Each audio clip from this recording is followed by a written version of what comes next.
Welcome friends. दोस्तों, भारत के इतिहास में पहली बार ऐसा होगा कि भारत के उपराष्ट्रपति समय रहते हुए रिजाइन कर रहे हैं बिकॉज ऑफ हेल्थ कंसर्न। पहले भी ऐसा हो चुका है, लेकिन उसके कारण अलग थे। वो भी हम इस वीडियो में आगे बताएंगे। लेकिन उसके कारण अलग थे। उसका कारण हेल्थ कंसर्न नहीं था। वो क्या था, वो आगे वीडियो डिटेल्स में जब डिस्कस करेंगे तो वहाँ पे देख लेंगे। लेकिन क्वेश्चन ये है कि उनके रिजाइन करने से पार्लियामेंट पे क्या असर होगा और आगे सब क्या होने वाले हैं, क्या प्रोसेस होंगे। आइए इस वीडियो में सब कुछ डिटेल्स में समझने की कोशिश करते हैं। जैसा कि आप न्यूज़ में भी देख सकते हैं, Jagdeep Dhankhar resigns as a vice president of India citing health concerns.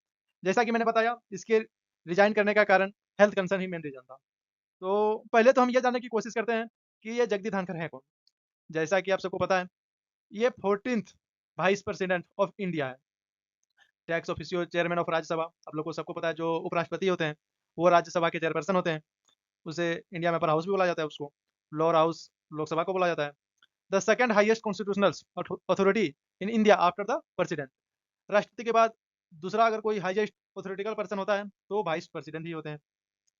He assumed office on August 11 2022। जैसा कि आप सब देख सकते हैं, ये वाइस प्रेसिडेंट के रूप में 11 अगस्त 2022 को एक्सेप्ट किए थे। तो इसके पास अच्छा खासा भी टाइम भी है, क्योंकि आप सबको पता है 5 ईयर्स का टेन्योर होता है वाइस प्रेसिडेंट का भी।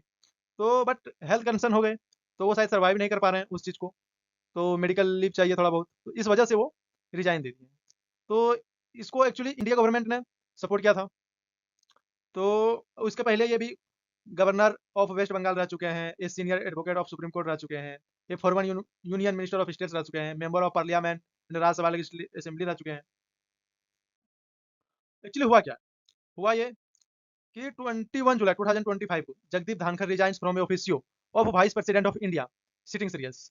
एक्चुअली प्रॉब्लम ये हुआ कि 21 जुलाई को 21 जुलाई को 2025 को जगदीप धनखड़, जो कि भारत के उपराष्ट्रपति हैं, वो रिजाइन कर दिए because of health reasons. The resigns be submitted in return in the presidents of India Draupadi Murmu and look immediate effective.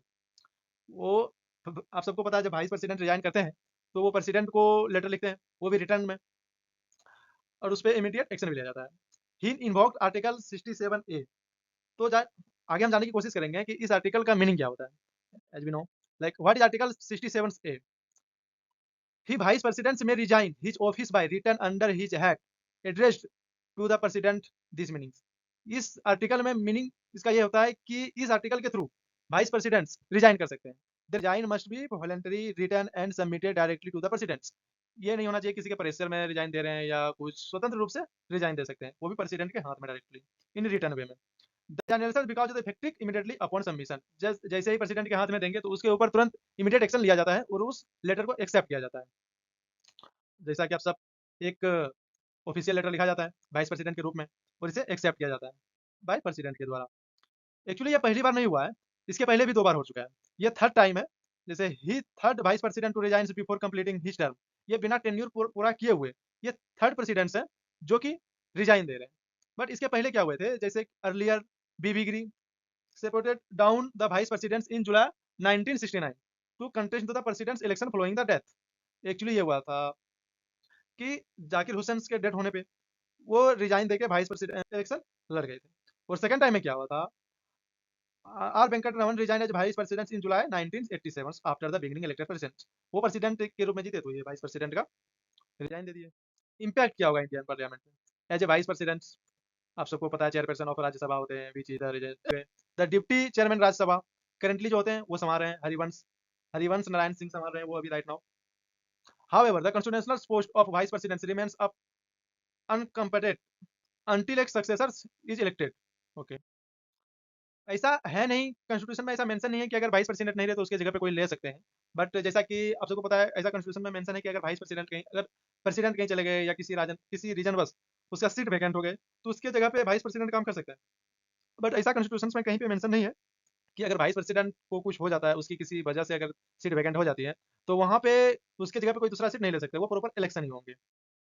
तो व्हाट हैपन नेक्स्ट, नेक्स्ट क्या होगा, इलेक्शन टाइम होगा according to president the people act 1951 and constitution. जैसा कि according to representation of people act 1951 के तहत election होते हैं। The election must be held within the 6 month, 6 month के अंदर इलेक्शन होना ही चाहिए किसी भी हालत में। The election commission of India will soon announce the schedule मतलब वो सब जो election commission of India election करवाते हैं, जैसे स्टेट में कोई इलेक्शन करवाते हैं तो state election of commission India करवाते हैं। अगर वो नेशनल लेवल पे कराते हैं तो वो only election commission of India करवाते हैं। जैसे इलेक्टोरल कॉलेज क्या होते हैं, जैसे presidents elected with the general public but any electoral counseling of the elected and nominate members of the both lok sabha and rajya sabha।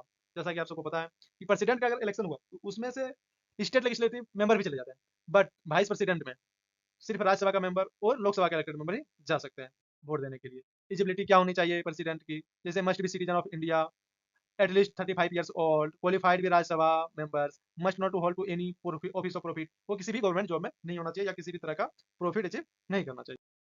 Political implications क्या हो सकते हैं, जैसे लॉस ऑफ की एनडीए फिगर्स। जैसा कि आप सबको पता है कि जगदीप धनखड़ काफी बीजेपी सपोर्टर थे, क्योंकि एनडीए के गवर्नमेंट ने ही लाया था 2022 में, और उस टाइम में एनडीए गवर्नमेंट के पास काफी ज्यादा सीटें थी, 300 प्लस सीटें थी। बट अभी क्या है कि गठबंधन सरकार है, तो हो सकता है इस पे कुछ पॉलिटिकल इम्प्लीकेशन हो सकता है।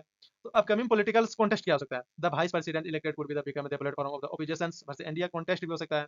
रीजनल लीडर्स हो सकता है, नो कार्ड्स में भी कंसिडर्स फॉर द पोस्ट हो सकता है। अगर आप किसी भी कंपटीशन का तैयारी करते हैं एज लाइक स्टेट पीसीएस और must be for related to in UPSC experience, तो आपको इन दिस टॉपिक पे थोड़ा मेजर फोकस करना चाहिए। जैसे this is a major constitution of the event relevant for like political governance current affairs mains GS paper 2 polity Williams Indian constitutions. तो this thing पर आपको कुछ ज़्यादा ही वर्क करना चाहिए। तो